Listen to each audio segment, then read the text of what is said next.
గారు ఎలాంటి ఇబ్బంది అయినా కూడా ఎదుర్కొంటాడు తప్ప నాకు ఆ సౌకర్యం కావాలా ఈ సౌకర్యం కావాలా అని చెప్పే వ్యక్తి కాదు. ఇప్పుడు కూడా ఆయన ఏం కూడా నాకు చెప్పలేదు.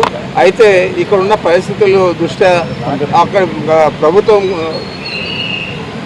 న్యాయపరంగా కల్పించిన సౌకర్యాలను కూడా అందజేసే పరిస్థితుల్లో లేదంటే ఈ ప్రభుత్వం ఏ విధంగా పనిచేస్తూ ఉందో, ఎంత ఖర్చుపూరితంగా వ్యవహారం చేస్తూ ఉందో అది మీ దృష్టికి తెస్తూ ఉన్నాను. ఆయన బాగున్నాడు, సంతోషంగా ఉన్నాడు. సార్ 3 పూట్ల భోజనానికి ఇంటి భోజనానికి ఒప్పుకున్నారా? రూమ్లో టీవీ అలాంటిది ఏం లేదు. 3 పూట్ల భోజనం లేదు. ఒక పూట భోజనానికి ప్రభుత్వం అదే న్యాయస్థానం అది పర్మిషన్ ఇచ్చింది కాబట్టి ఆ విధంగా అలో చేస్తారని నేను అనుకుంటా ఉన్నాను. అయితే ఏం లేదు, ఈరోజు ఏమన్నా చేస్తారేమో తెలియాలి. పార్లమెంట్ సెషన్ ఖచ్చితంగా నేను చూడాల్సి ఉందని చెప్పి అందరూ పొందుపరిచారు.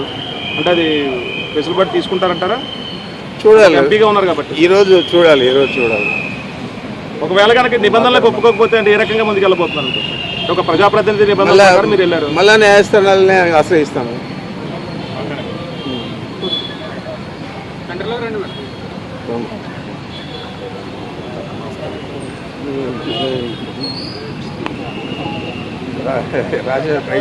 అందరికీ నమస్కారం అండి.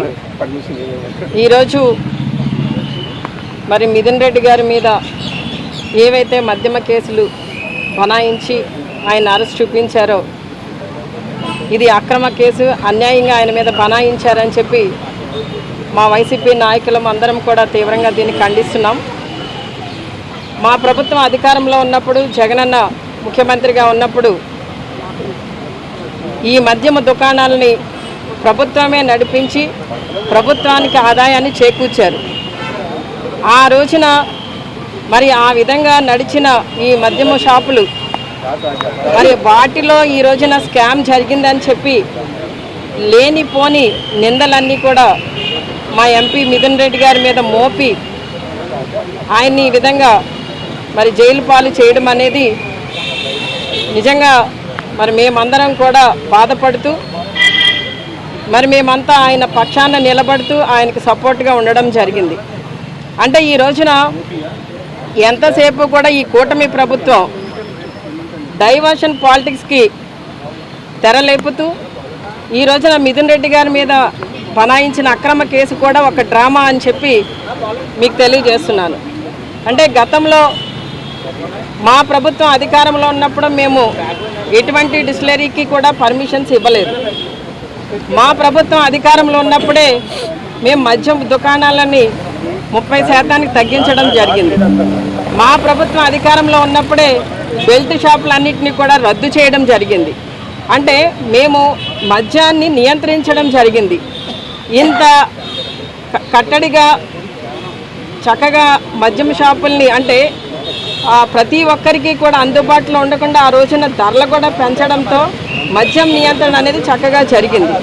అలాంటి పరిస్థితిలో మధ్యవర్తులు ఎవరూ లేని పరిస్థితిలో మరి ఈ మద్యం దుకాణాల్లో ఏ విధమైన స్కామ్ జరిగిందని మేము మీ ద్వారా ప్రశ్నిస్తున్నాను ప్రభుత్వాన్ని. అంటే ఈ రోజున మధ్యవర్తుల ద్వారా ఈ మద్యం దుకాణాలను నడిపేది ఎవరు? ఈ కూటమి ప్రభుత్వమే కదా. మరి అలా అయితే ఇప్పుడు కూడా జరగాలి కదా స్కామ్ అనేది.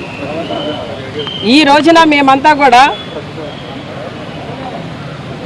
ఈ ఏదైతే మిథున్ రెడ్డి గారిని అరెస్ట్ చూపించారో, ఆయన మీద అక్రమ కేసులు ఏవైతే బనాయించారో ఇవన్నీ కూడా డైవర్షన్ పాలిటిక్స్కి మాత్రమే తప్ప ఈ రోజున వాళ్ళకి ఇచ్చే హామీలు ఏమీ నెరవేర్చలేని పరిస్థితిలో ఉన్నారు కాబట్టి రోజుకొక డ్రామాకి తెరలేపుతున్నారు.